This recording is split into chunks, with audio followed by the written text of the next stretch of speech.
Bom, então podemos precisamente pegar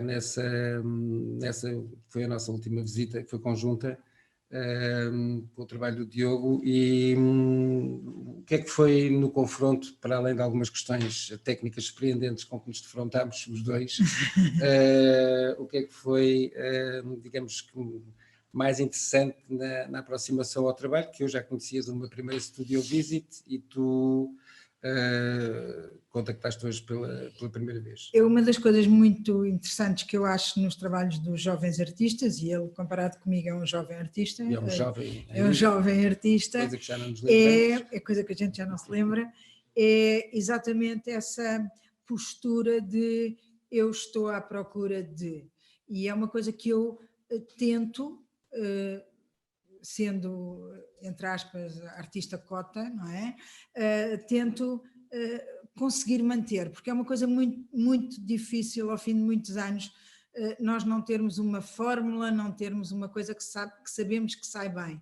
E, portanto, sermos estimulados por alguém que está a investigar, que está a experimentar, que por vezes não sabe se vai por um caminho, se vai por outro.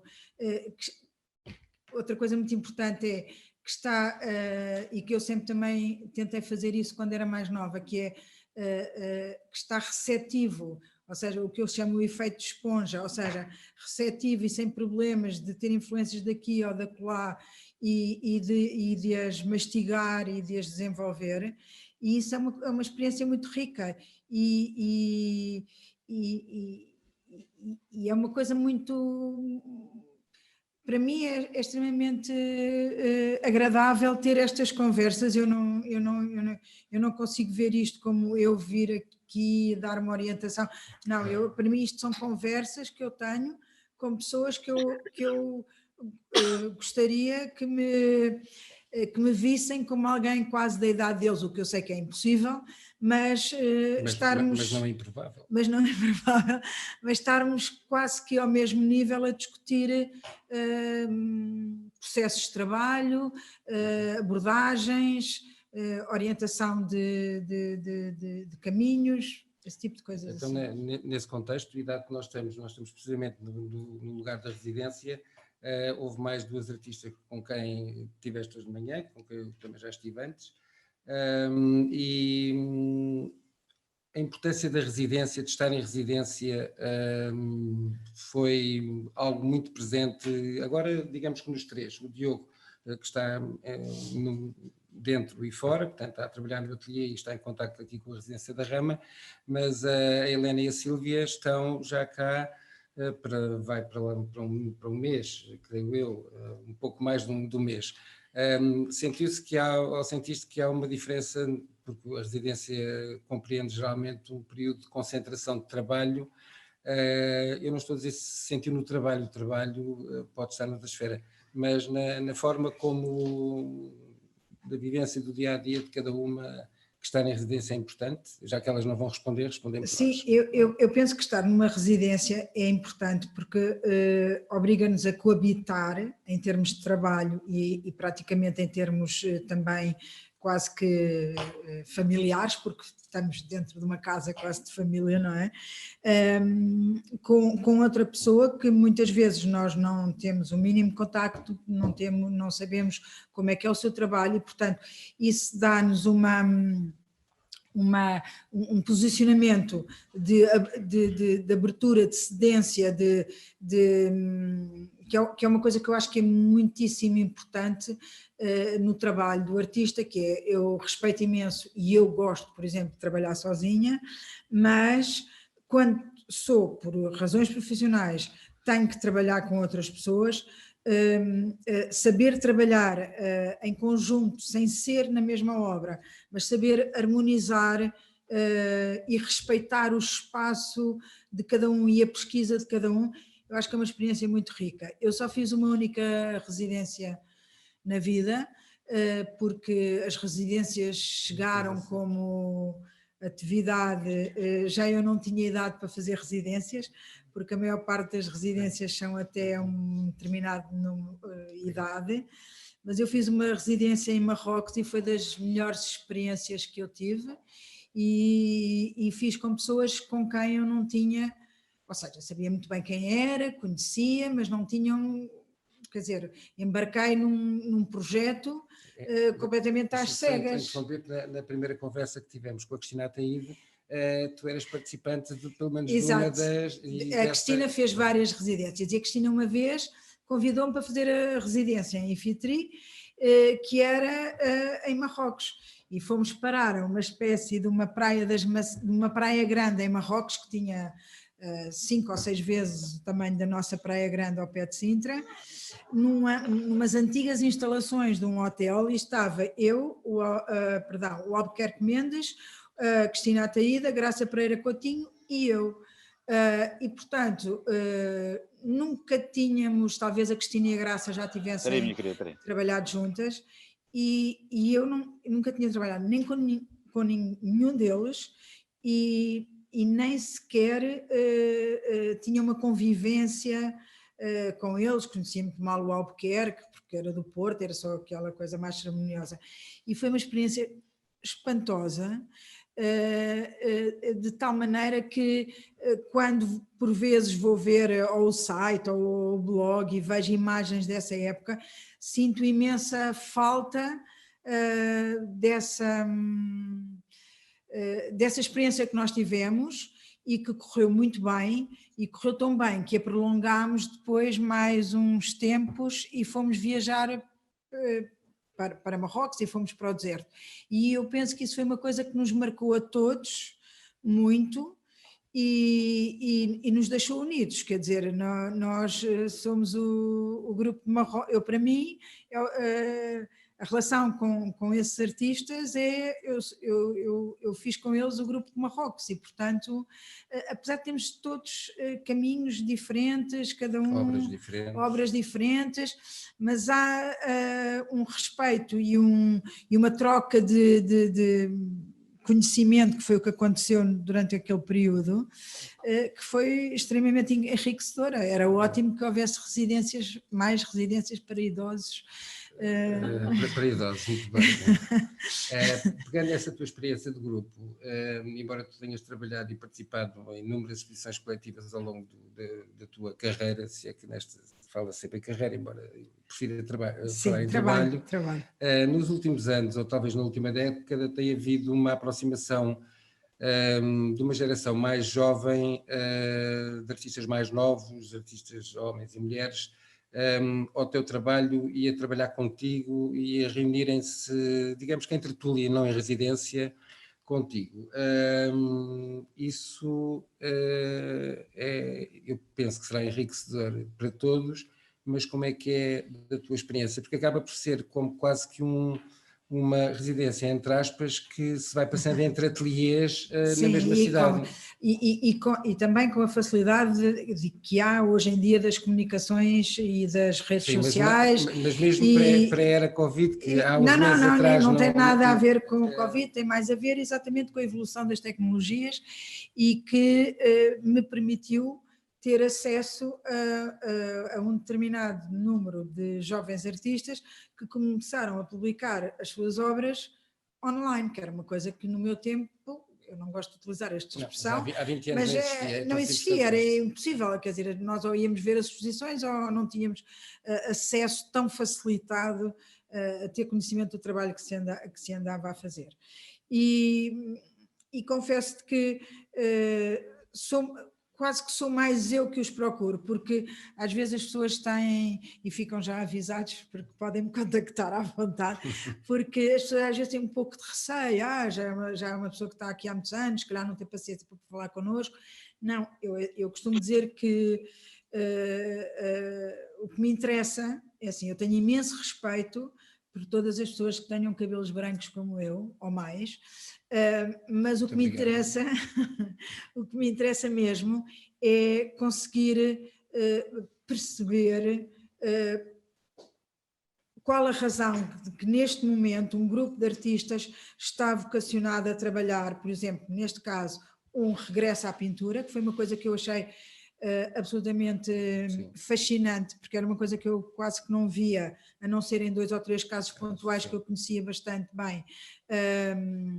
Mas lembro-me de entrar no ateliê do Fernão, do Horácio e do Tiago Alexandre, e ter uma nostalgia enorme, estou a ser muito franca, porque era um ateliê de pintura, ou seja, cheirava a óleo, era uma coisa que eu realmente às vezes ia a outros ateliês, isso era um pouco como ir sei lá, aos gabinetes de arquitetura dos meus irmãos, em que no tempo do meu pai também cheirava a papel e a amoníaco das provas, e hoje em dia são...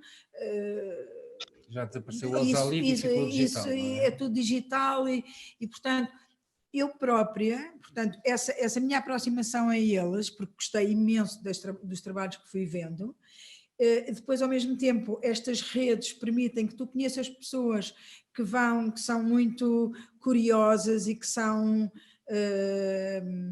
e que apoiam muito os jovens artistas, até por uma questão de como é que eu hei de dizer, até económica, quer dizer, um jovem casal não tem dinheiro para comprar se calhar um Alvarlapa como gostaria, mas tem para comprar uma obra do Fernão, uma obra do Horácio, e portanto eu tenho um amigo que é o Carlos Roque, que é uma pessoa com quem eu falo imenso, e ele diz-me: Ana, a minha primeira abordagem foi sempre seguir os artistas que eu gostava e depois ir ver quem esses artistas seguiam.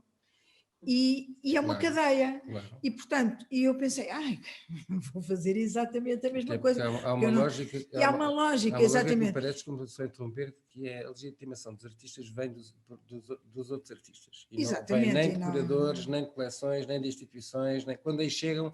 É porque esse grau de afirmação e de legitimação já está, digamos que em processo de confirmação, que dura a vida toda. Exatamente, e portanto, eu comecei a seguir alguns casos e fui eu que os abordei até para fazermos uma troca de trabalho, porque eu gosto eu não sou uma colecionadora, mas eu gosto de fazer um jogo comigo própria, que eu tenho um plafond baixo, como devem imaginar, mas que gosto de apostar. Aprendi isso, foi um bichinho que me ficou do Mário Teixeira da Silva da Módulo, que é ver se sou capaz de ter olho para pensar este artista. Eu gosto, isso é uma questão fundamental, eu tenho que gostar daquilo, o plafond é baixo, portanto eu não estou a fazer um investimento que eu ponha as mãos na cabeça se o artista, digamos, não desenvolver o trabalho, mas é importante o trabalho do artista ser comprado, não é? Mas eu acho que, é assim, eu gosto de fazer isso porque foi o que muita gente fez comigo. E portanto eu acho que essas coisas nós devemos ter um pouco em atenção e tentar fazer com esta geração, que eu acho que neste momento, eu penso que neste momento tem muito mais dificuldade do que a geração dos anos 80, porque a geração dos anos 80 havia um mercado, havia expectativas, e hoje as coisas são muito limitadas e... Seria um assunto de grande discussão. Exato. Hoje em dia. Não é? São coisas muito, muito, muito complicadas de gerir, o sistema artístico, o sistema das feiras, ou seja, eu apanhei isso tudo no início e, portanto, logicamente beneficiámos todos de uma projeção que esse início provocou. Eles estão muito mais limitados e, portanto, ajudá-los a ver as obras através da net, ir aos ateliês deles, é muito enriquecedor e, principalmente, para mim, que noto imensa diferença em termos de energia de trabalho, eu posso me sentir muito bem de cabeça. Não sei como é que estarei daqui a 5 anos, mas neste momento eu acho que estou a funcionar. Esperemos. Eu fico satisfeitíssima com o que, entretanto, fui aprendendo ao longo do trabalho e ter a cabeça a funcionar como até agora me agrada. O problema é que eu muitas vezes, com esta idade, fisicamente já não consigo realizar no tempo que eu preciso ou que eu quereria tudo aquilo por uma questão física. As pessoas envelhecem e, portanto, ficamos limitados fisicamente. E ter contacto com essas pessoas novas e que não se importam de... Isso eu acho fantástico, porque eles sabem que podem aprender alguma coisa connosco, mas sabem perfeitamente que nós também vamos lá buscar, nem que seja uma coisa chamada energia. E essa dádiva entre quem pode dar um pouco de experiência e quem pode dar um pouco da sua energia é o que me faz ter grande admiração por estas novas gerações, em que são realmente muito novos. Hoje inaugura, eu posso dizer isto, não é uma galeria comercial, inaugura na Galeria Diferença uma exposição de um jovem artista que tem 23 anos, quer dizer, Mas a diferença, se me permite interromper, já citaste aí um caso histórico, já começa a ser histórico, que é um galerista que é o Mário Teixeira da Silva, Exato. que é realmente muito peculiar nesse aspecto. Mas a diferença sempre foi um lugar, sim, muito importante, espaço, mas também um lugar, enquanto lugar de acontecimento e tudo mais, que que abriu as suas portas a artistas de variedíssimas gerações e de estratos de confirmação de obra muito diferentes. Exatamente. Por vezes até praticamente não conhecidos. Exatamente. Este jovem, que é o João Rosa Narciso, ninguém ouviu falar dele até agora, eu também não tinha conhecimento, foi um colecionador, que é o Guilherme Godinho, que me avisou, olha o trabalho... Está aqui connosco. Que está aqui connosco, do lado do Índio, em Moçambique, tá. e que me chamou a atenção para ele. E, por exemplo, o João está a expor neste momento com o Pedro Chorão, que, como todos nós sabemos, é um pintor de referência até para a minha geração, porque o João já tinha um percurso, quando eu ainda andava na Escola de Belas Artes, o João já tinha acabado a escola, já tinha feito exposições na Módulo, pronto, penso eu que era na Módulo. Portanto já tinha um percurso e portanto temos aí o confronto realmente entre duas gerações, uma completamente consolidada e outra que ninguém sabe o que é o futuro, mas esperemos que a próxima... Qualquer geração hoje não sabe muito bem o que é o futuro, não é? mas pode ser que um dia vão à Tate e a gente tenha um bilhetinho à borla. Quando pudermos viajar, não é? Exato. Diz-me uma coisa, como é que se desenvolve um dia de trabalho de ateliê, sendo que tu tens um ateliê individual, o teu espaço de trabalho, em tua casa, creio, um ateliê generoso, que se calhar toma conta da casa. Não toma conta da casa. Mas como é que o dia de trabalho se desenvolve regularmente? É super simples. Eu sempre gostei de trabalhar em casa, por uma questão quase que também de escala, ou seja, eu tenho uma escala que não se pode dizer que é pequena, mas que também não se pode dizer que é uma escala de 10 metros, pintar uma obra de 10 metros. Eu sempre pensei que se um dia tiver uma encomenda, porque essas obras geralmente são obras como por exemplo aconteceu quando foi a exposição da Gulbenkian, havia uma obra com 9 metros, mas foi um trabalho específico feito para a Gulbenkian. Eu sempre pensei, se for preciso, eu arranjo um espaço para 3, 4, 5, 6 meses trabalhar. E, portanto, tenho uma coisa à medida da minha maneira de trabalhar. E a minha maneira de trabalhar é muito simples.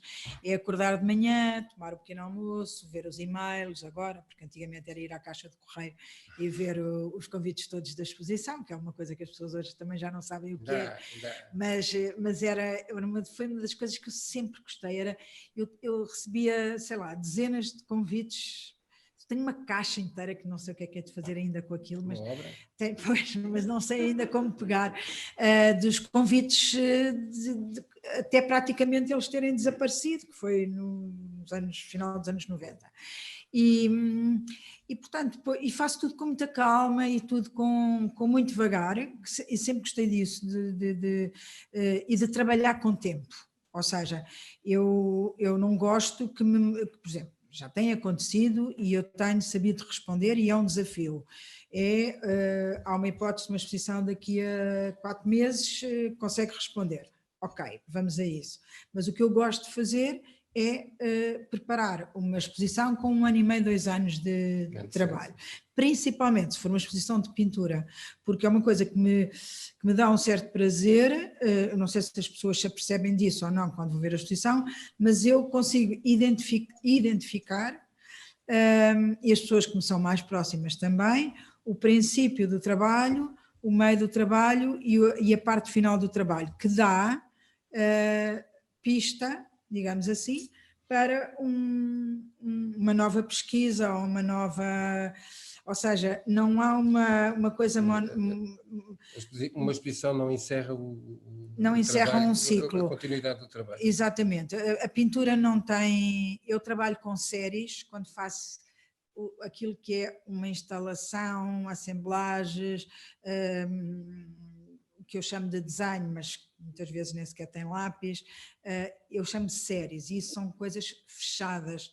Fiz a série das casinhas, nunca mais toquei nisso, eu fiz a série dos bonecos de peluche, nunca mais toquei nisso. A pintura é uma coisa que não é... como é que eu ia dizer, não está espartilhada numa série, quer dizer, a pintura é trabalho, é um processo. Só avanças em pintura com trabalho, que muitas vezes não se vê, isto pode parecer um bocado pretencioso, mas de um dia para o outro faz-se luz, mas podes estar 3 meses a achar que não consegues sair dali. Sim, e depois acontece uma coisa que é, ou de repente começas a ver o trabalho que estás a fazer de outra maneira, portanto invertes a maneira de pensar e aí consegues avançar, ou então acontece-te uma coisa espontânea, uma coisa que tu não estavas à espera, que não controlas tecnicamente, mas e que te resolve a situação. Mas eu, por exemplo, só não volto a colar por cima e volto a refazer se eu conseguir perceber como é que aquele acidente aconteceu. Eu detesto acidentes em pintura. Eu tenho que saber como é que aquilo é feito. Eu não sei se me estou a explicar bem. Sim. Pronto. Eu própria, às vezes, vou fazer uma coisa e digo, é exatamente isto, mas como é que eu consegui fazer isto? Se eu conseguir perceber o processo e como é que lá cheguei, eu utilizo. Se eu não conseguir, deixo secar, pinto por cima, porque o acidente não leva a lado nenhum, se não for bem estruturado e bem... Ou se não for incorporado, se não fizer sentido ser sim, incorporado. E não faz sentido não o saberes repetir, entendes? Ser só mesmo um acidente. Tu tens que saber fazer... Se eu repetir já não será nunca, nem a matriz era um acidente, nem o que se passa a seguir era um Sim, acidente. mas a partir daí consegues desenvolver esse acidente. Consegues avançar através desse acidente se conseguires repeti-lo. Porque estavas ali num impasse, às vezes estás... João, eu cada vez demoro mais tempo a pintar um quadro. Eu quando fiz a minha primeira exposição, eu praticamente... sei lá, foi horrível escolher para aí 15 trabalhos, porque eu devia ter 150 feitos em 3 meses, porque era as colagens, as tintas, era todo um processo super rápido, sim, completamente super rápido e não sei o quê.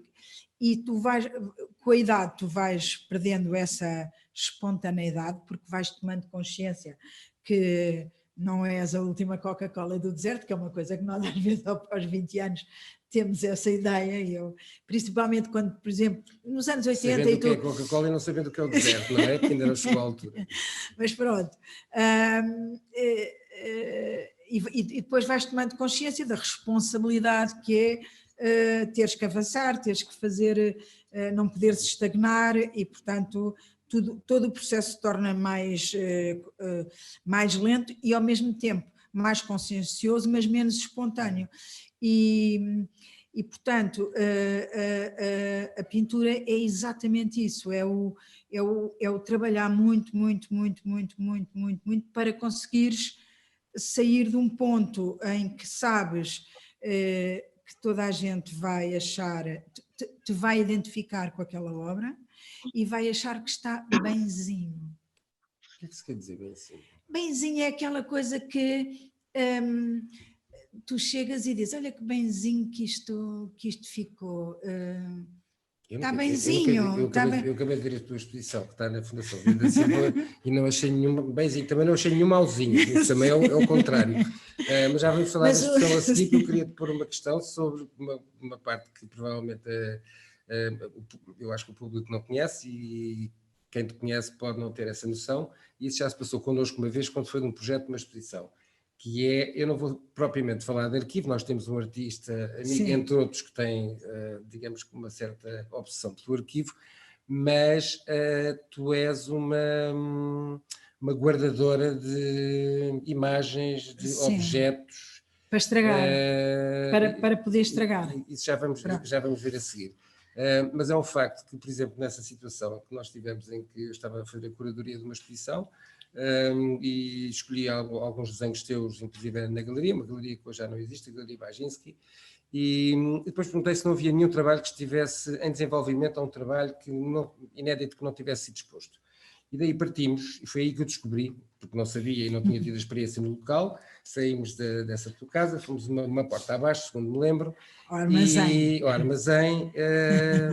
e sem querer, ou seja, revelar nenhum segredo do armazém, há muito material que aparece posteriormente transformado em pintura, mas também em colagem ou acochage, ou não, e acochage, porque há bocado eu dizia, não são acochages, são colagens.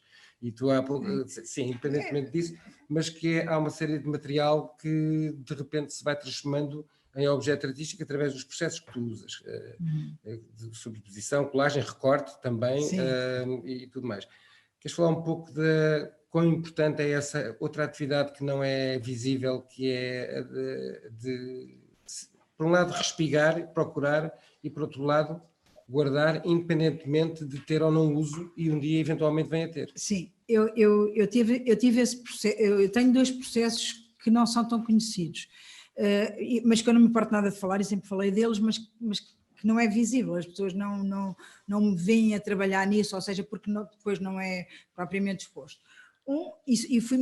Tive a vida muito facilitada nisso, porque reconheço hoje em dia que a minha avó, que tinha felizmente uma casa ótima e grande e com um sótão e não sei o quê, era uma excelente arquivista das memórias de família, e sempre me deixou espatifar as memórias de família, ou seja, eu podia ir para lá, abrir porque eu era neta... Já percebi estragar, portanto a tua avó conservava e tu chegavas e... Sim, a minha avó, por exemplo, imagina, vou dar um exemplo que eu acho fantástico, que é, a minha avó tinha uma caixinha em que tinha vários papelinhos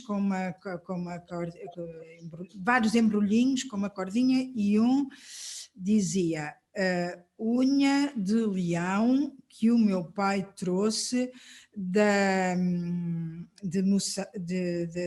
campanhas coloniais em 1800 e não sei o quê. Qualquer avó não deixa a neta abrir a unhazinha do leão. Decolonizar o sótão. Exato. E descolonizar o sótão. E eu disse, uma unha de leão, uma unha de leão. E ela disse, bravo. Isso é o fascínio da exótica que ainda resiste. E portanto, da mesma maneira que aconteceu isto, deixou-me mexer nas fotografias, deixou-me mexer em cartas, deixou-me mexer em revistas. A minha avó assinava as revistas possíveis nos anos 40 em Portugal, que eram Modas e Bordades, era As Mãos de Fada. A Flama. A Flama é mais tarde já, porque aqui há muita coisa dos anos... E tinha também uma grande coleção, porque conforme o meu pai foi crescendo, ela foi fazendo as coleções todas, que ele também assinava, de umas coisas que era o papagaio, o diabrete, e não sei o quê, que eu dei cabo. Quer dizer, não dei cabo, porque agarrei nelas e trabalhei-as, digamos assim, pronto. Mas, ou seja, agora pensando bem, aquilo em leilão ganhava as séries inteiras, portanto, e eu ainda hoje tenho esse material, ou seja, essa nossa quinta foi vendida em 1992, e eu percebi que o sótão, o meu sótão onde eu ia buscar as coisas, ia fechar, digamos assim. Era como se, por exemplo, fechasse a Casa Varela, pronto. Então o que eu fiz foi um processo complicado para mim, porque é difícil tu perceberes o que é que tu vais utilizar e o que é que vai para deitar fora, porque ali naquela casa nada se deitava fora, havia sítio para guardar todo. E portanto eu fui e fiz vários carregamentos para Lisboa em caixas transparentes, que era para conseguir perceber, comprei quilos de bolas de naftalina e armazenei esse material. Eu trabalho com o mesmo material praticamente há 40 anos, só que trabalho de maneiras diferentes, portanto, vou tendo sempre abordagens diferentes. Há um lado autorreferencial, porque tu incorporaste no processo de trabalho o arquivo de família.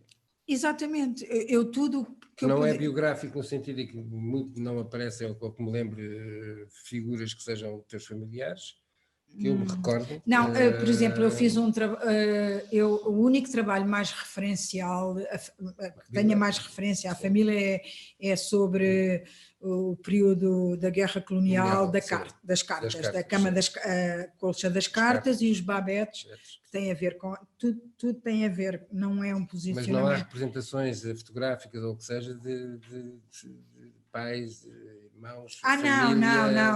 Não. Há algumas do meu pai nos babetes, porque têm a ver com a guerra colonial. Mas o que há é parte do processo de vida de cada um, que estava não só nas revistas que assinavam, na correspondência, porque as cartas aí já é correspondência, já é do foro mais pessoal. Sim, eu nunca as li, eu nunca li as cartas. Mas tive também a sorte de ter uma família que me permitiu sempre utilizar esse tipo de coisas, porque tenho um exemplo, quando a Ruth Rosengarten e eu fizemos o véu da noiva, o vestido de casamento era da minha mãe, e portanto quando o Manuel Brito quis comprar para a coleção, pôs o problema, então, mas agora vou vender o vestido da minha mãe. Tive que pedir autorização para isso, quer dizer, da mesma maneira que quando... a peça foi vendida. A peça pertence à coleção Manuel Brito. Da mesma maneira que a cama das cartas, eu vendia as cartas trocadas entre o meu pai e a minha mãe durante o período colonial. E fui falar com o meu pai e com a minha mãe e disse, assim... A Gulbenkian, que é uma coisa que fica sempre bem a um pai ou uma mãe, está interessada em ficar... Eles tinham uma grande empatia com aquele trabalho. A vossa intimidade vai partilhar o espólio do Sr. Gulbenkian. Exatamente, quer dizer, mas eu penso que haveria pessoas que dissessem, não, desculpa, pudeste, digamos assim, entre aspas, brincar com isto, mas eu agora não quero... Eu já tive, enquanto curador, com um artista um caso semelhante e a venda não se deu. Pois, e eu tive uma família que nessas coisas é sempre completamente disponível porque dá valor ao trabalho. Eu acho que é uma questão de isso também se passa com aquela obra que foi adquirida pela Fundação PLMJ, a Memória Descritiva com as plantas. Isso também se passa, mas aí já não foi, eu aí já não pedi autorização, pela simples razão... bem, temos aqui uma... Não, eu não pedi autorização porque o meu pai, quando desmanchou o ateliê, ia deitar muita coisa fora, eu disse ao pai, então deixe-me ver o que é que há, porque quando ele se reformou e não sei o quê, e eu disse, mas eu posso fazer o que quiser com isto? E ele disse, podes fazer o que quiser desde que não identifiques o cliente, porque eu não posso... Claro, mas aí já nem sequer lhe pedi autorização, porque ele permitiu-me, e infelizmente quando fiz essa obra eu acho que ele já nem tinha muita consciência, ou seja, quase que da ligação que aquela memória descritiva tinha com ele, porque já estava com problemas e, portanto... A obra é essa que também está exposta numa outra exposição em que tu participas, e participa também aqui o nosso responsável e organizador da Rama, o Paulo Brigante, que é o mapa... Sim, o projeto MAP. Mapa ou exposição, não é? Sim, mapa ou exposição, que é aquela coisa que os artistas vão indicando artistas. A mim, primeiro que me indicassem, nunca mais me indicava. Eu pensei, bem, devo ser fresca. É por ordem alfabética, tu és Vidigal, portanto demorou mais tempo a chegar. Eu sou Ana.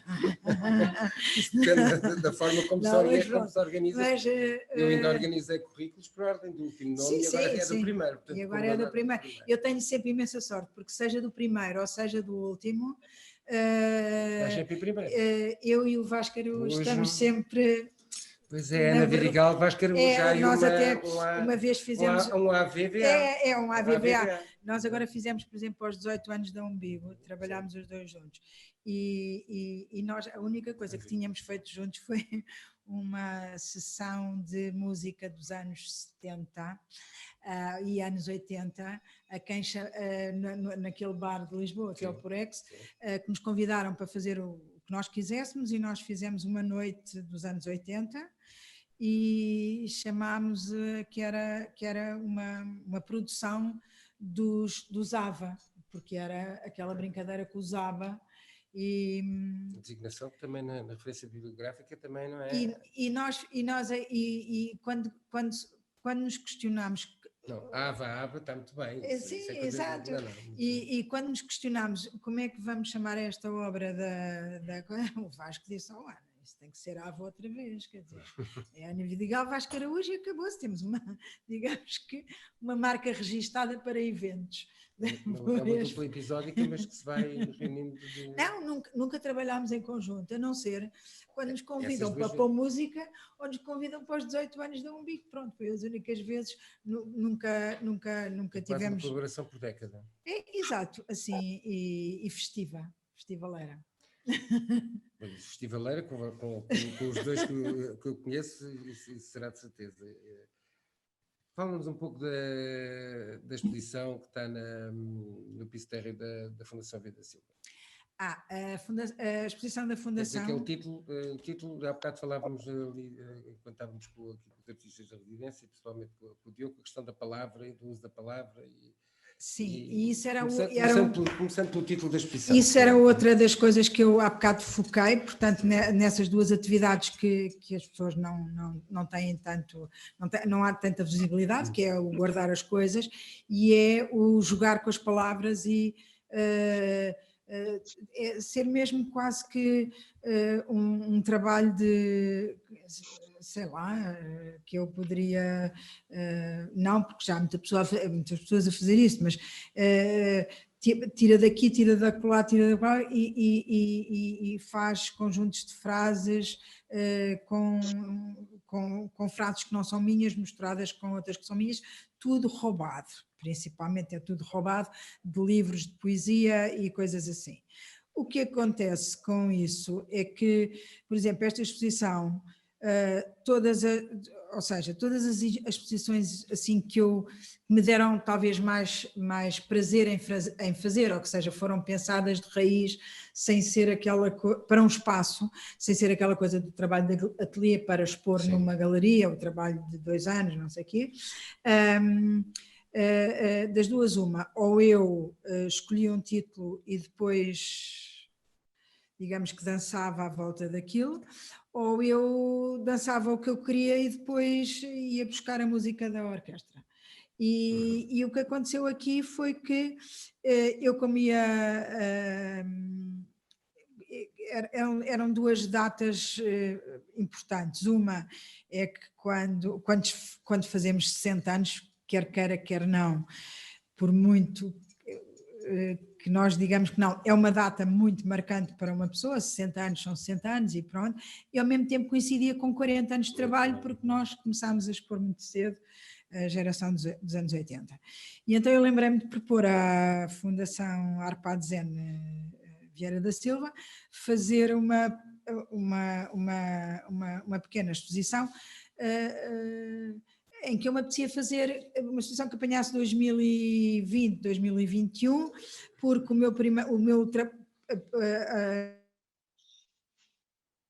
na minha primeira exposição individual há um trabalho assinado de 2020 e os outros de 2021, portanto abrangia essa data.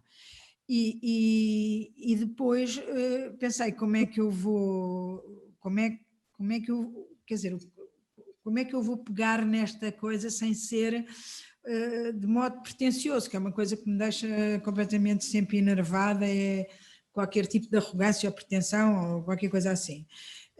apesar de interiormente pensar que maravilha, 40 anos de trabalho, pronto, mas não... Maravilha, sim, claro. pelo menos consegui, estou viva, pronto, acabou-se, estou a trabalhar e então lembrei-me de que, por coincidência, durante a minha adolescência e até à entrada na faculdade, porque depois aí, logicamente, em trocas de conversas e de experiências com os amigos, avançamos imenso, e temos também de ter atenção à época que havia pouca informação. As pintoras portuguesas que eu tive mais contacto foi muito cedo com a Vieira da Silva, porque era uma grande referência e, portanto, sempre ouvi em minha casa falar da Vieira da Silva. Depois houve um caso muito curioso que eu ainda nem sequer tinha exposto, mas a professora a Silvia Chicó, que era minha professora, um dia estava numa esplanada em Campo de Ourique a tomar café com uma artista que eu já tinha ouvido falar de nome e que conhecia minimamente a obra, mas não conhecia muito bem, e lembro-me que ela me disse: estou-lhe a apresentar a grande Ana Vieira. E eu lembro-me de ter pensado, vamos lá pensar noutro nome, porque eu sou Ana Vidigal Vieira, e portanto não, era uma feita falta de correção da minha parte ir arranjar um nome com um nome de uma artista que já era, para ela não lhe fazia diferença nenhuma. Uma artista notável. Pronto, e uma artista notável. E, portanto, eu a partir daí comecei sempre a seguir o caminho dela. Depois há aquela explosão da Paula Rego nos anos 80, não é? Quer dizer, que para mim foi muito importante. Eu ainda nem sequer estava a trabalhar na mesma galeria que ela estava, mas lembro-me que as primeiras vezes que fui à 111 foi ver as exposições da Paula Rego. E depois já mais tarde, e na Escola de Belas Artes, porque a Paula também já foi na altura, logo primeiro, segundo ano de Belas Artes, foi ter contacto com a obra da Lourdes e que depois da Lourdes Castro, que depois pude aprofundar enquanto, digamos, colega, com as devidas distâncias de galeria, porque havia muito material guardado, tive acesso a muita coisa que não era visto com frequência. E, portanto, pensei em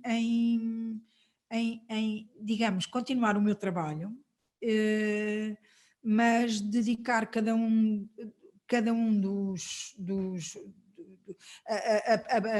a galeria tem 4 paredes e pensei, eu vou dar uma parede a cada uma delas e não sei se a que vai ficar com a parede maior é a que eu gosto mais, se é a que eu gosto menos, se é a que eu tenho mais empatia, eu não sei. Ou seja, eu trabalhei e quando acabei, é aquela coisa ótima que é como aos títulos. Agora, como é que vamos dar títulos a isto? E então eu pensei, qual será aqui qualquer ponto de tangencial que eu possa ligar, e à minha maneira, porque sei lá, houve alguém que me disse, o único que eu achei logo que estava identificado é o do cartaz do 25 de Abril, porque é lógico, claro. Porque os outros pode ser, pode não ser, tive que ir lá ver, tive que ir lá ler. Para mim, ou seja, eu não, por exemplo, aqueles que são mais simples, sim. Eu quando os fiz porque tinha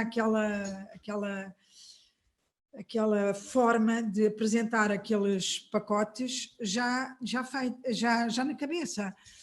Não sabia era em que exposição os iria apresentar.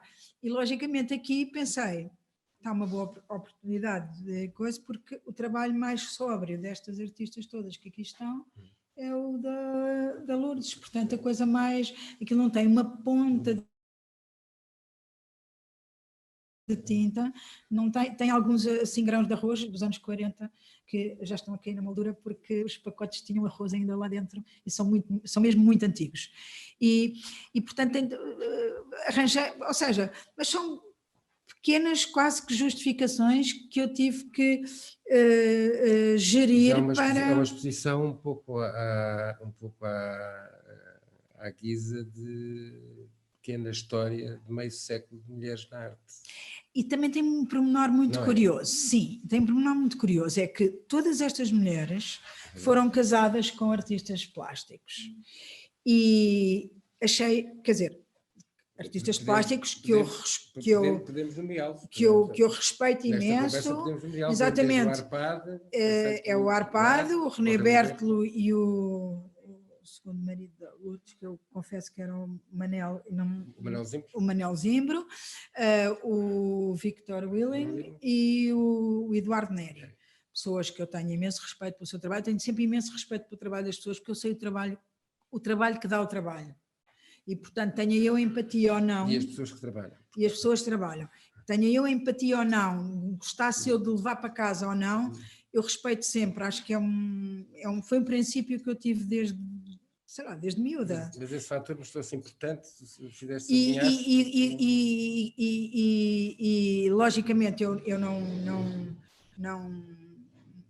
não gosto, aqui estamos nesta conversa e, portanto, não há problema nenhum em nomeá-los, mas eu nem me quero muito referir a isso, porque há sempre descendentes, há gerações posteriores e, portanto, eu não respeito muito esse lado particular. Mas o que é certo é que estas mulheres afirmaram-se artisticamente e profissionalmente mais do que os seus colegas maridos. Num caso, por razões trágicas, porque o Vítor Willing morreu muito cedo, não é? Ou seja, a vida levou a que elas tivessem... Por isso é que eu falei à guisa de pequena história de meio século de mulheres na arte em Portugal. Em Portugal e fora, porque a Paula Rico... Sim. Há décadas em... Sim, e a Lourdes, o período mais criativo do seu foi quando esteve fora também, e portanto, e depois ao mesmo tempo foram pessoas que eu tive a sorte de as conhecer às 4, eu ainda conheci o Manel de Brito, ainda me apresentou a Maria Helena. Só vi uma vez. Mas são pessoas como deves imaginar, eu não convivi, portanto eu estava super à vontade para, utilizando aquela coisa que eu gosto muito, que é deixa-me rir de mim própria, estava à vontade para rir de mim própria nos trabalhos em que... Marcas fases sucessivas da tua vida já enquanto artista, enquanto alguém que está ligada ao universo da arte e que... Conheceste essas mulheres, conheceste outras mulheres artistas também, conheceste outros artistas homens, neste período tão alargado de carreira, e alargado não é mais nem menos, é um período muito rico de 4 décadas de trabalho, não é? Essas figuras marcaram-te, e a exposição, claro, tem como ponto de partida aquele museu que é dedicado à obra da Maria Helena e também do Arpado, mas basicamente à obra da Maria Helena Vieira da Silva. Exato, mas como eu gosto daqueles de dar títulos às exposições que as pessoas possam associar rapidamente a uma cultura... eu não considero os livros de Enid Blyton baixa cultura, mas digamos que é uma coisa que já está muito assimilada e eu quis exatamente essa associação, porque realmente aquelas 5 onde eu tive a ousadia de me incluir naquele trabalho pequenino, é realmente, como tu dizes, um conjunto de mulheres importantes na arte portuguesa. Entre outros, são 5 figuras muito importantes. Quer dizer, 4 pelo menos. E depois o patrono do museu... Humildade em excesso. Não é humildade em excesso, é ter noção das coisas. Claro que sim. E por exemplo,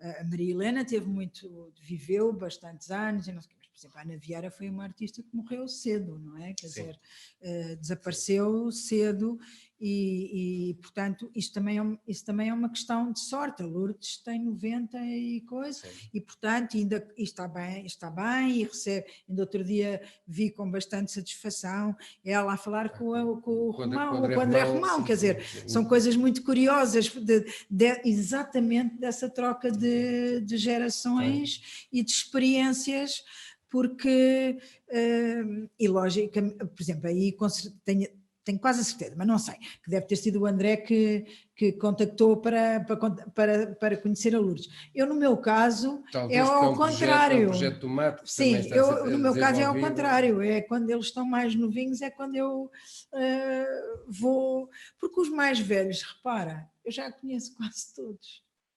A geração mais velha, quer dizer, ou seja, conheço quase todos, como é que eu ia dizer? Vocês são companhões de ruta de um tempo histórico que sim, exato, quer dizer... Um período da Revolução e eu só falei nisto por uma razão, porque para muitos dos artistas mais novos, como para o meu filho que tem 35 anos, o período da Revolução é um período histórico. As experiências que eu tenho, a leitura histórica que ele faz são coisas absolutamente distintas, mas que têm o mesmo referente. Sim. E há uma consciência de viver em liberdade que eu também tenho, mas há uma experiência. Sim, mas há uma experiência que ele não tem, ou seja, e que lhe aparece indiferido através de relato, do boca à orelha familiar, mas também de fonte histórica, como é perfeitamente natural.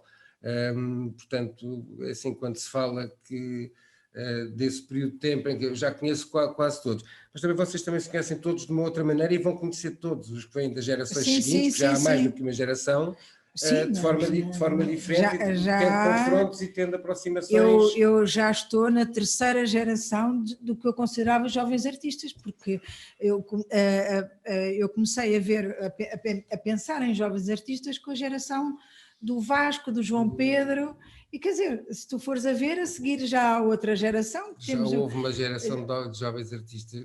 Quando se começou a falar a ter ideia dessa ideia de jovens artistas, agora voltou a aparecer uma ideia de emergência. Sim, exatamente, e de um regresso à pintura e dessas coisas todas, e portanto, olha, é tipo pedalada para os acompanhar. E eles terem pedalada para se acompanharem uns aos outros. Sim, exatamente. Isso também é fundamental. Eu acho que tens aqui uma pergunta. Tenho uma pergunta, não, tenho uma senhora que me está a acompanhar e que há bocadinho disse como está. Não só via, não, foi no início que não estava ligado ao som da rádio, que o Francisco simpaticamente, que o nosso assistente de produção permite que nós estejamos aqui a tentar. Exatamente. Eu, como tive o almoço de Páscoa neste sistema, porque estávamos todos em quarentena e então cada um comeu o seu borreguinho em casa, eu sabia que havia ali umas coisas que quer dizer que há uma mensagem, é uma coisa assim qualquer. Não, nesta fase eu acho que podíamos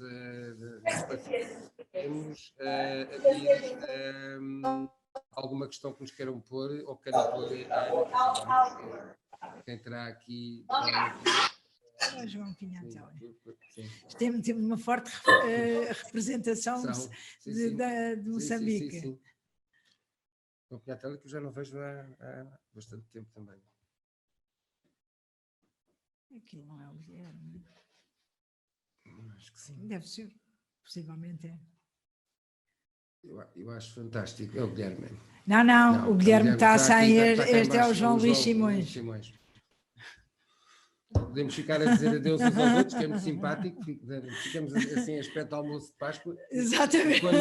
Quando não há perguntas em auditório, significa que nós falamos demais. Nós ficamos muito mais embaraçados. Quando não há perguntas nesta versão online, há esta distância mediada pela imagem em mosaico, que é muito agradável, e o silêncio torna-se menos pesado. Menos pesado. O silêncio da sala. Exatamente. E temos imensa gente, caso não saibam, temos imensa gente aqui, quer dizer, imensa gente não, 1, 2, 3, 4, 5 pessoas a assistir. O que nos tempos correm já é imensa gente dentro dos parâmetros que são perfeitamente aceitos. Exatamente. Temos também uma audiência internacional, duas das artistas são italianas, portanto... Exatamente. E temos 2 representantes portugueses em Moçambique, no Oceano Índico, então devem estar a banhar-se agora. Então, Não são nada, estou aqui à nossa frente. não, mas isto está à nossa frente com o computador. E pronto, João, se Muito calhar, bem, acho que... pronto, se não houver questões para já, espero que fiquem algumas questões para vós. Muito obrigado por terem assistido. Dá a caída a Leimar, não é? Sim, Porque exatamente. Cuidado com essa frase. temos foi propositada e provocadora. Mas pronto, muito obrigado, até à próxima conversa E penso que irá ficar em... a Rama irá pôr online. E qualquer pergunta que queiram fazer, que se não se lembraram agora, podem sempre contactar-nos, os Facebooks, os Instagrams. Ou dirigem à Rama assim, e nós responderemos. Teremos todos o gosto em fazer isso. Ana, muito obrigado. Obrigada, até João. Breve.